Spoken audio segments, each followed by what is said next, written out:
All right, picking up 10 minutes from my last short video. And you can see here, I've got all the slabs that I took off of this log in order to make it more square. It's still not perfectly square. And then I cut this log into three giant slabs that were 3.5 by, I think, 11. And then I put them back on the mill and I stood them up.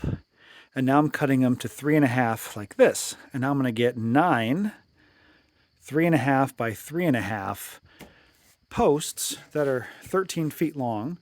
And some of them have a little bit of wane, which is what this is right here.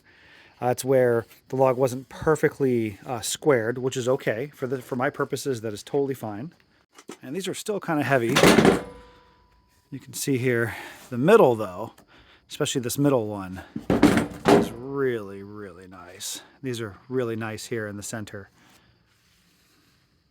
And I mean, if you look, they're not perfectly straight. They're, they got a little bit of bow in them, a little bit of wave, because I was pushing the mill really fast. I'll say it again, this is going to become a common theme. I'm seeking radical generalism, not perfection, and not to become a really good sawyer. I think it's how you say it. These posts are like plus minus 1/8 of an inch. They're way more accurate and nicer than they need to be. So it's okay that I was rushing the job, basically, is what I'm trying to say.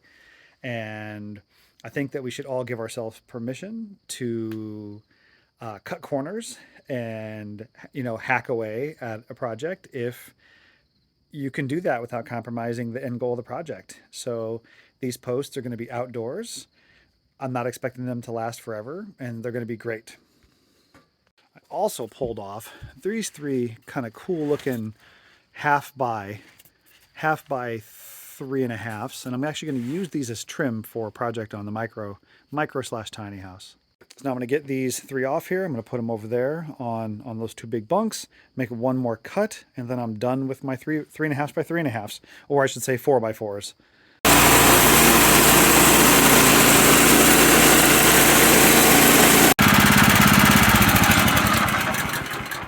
There we are. There we are.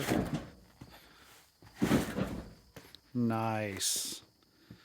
They look great.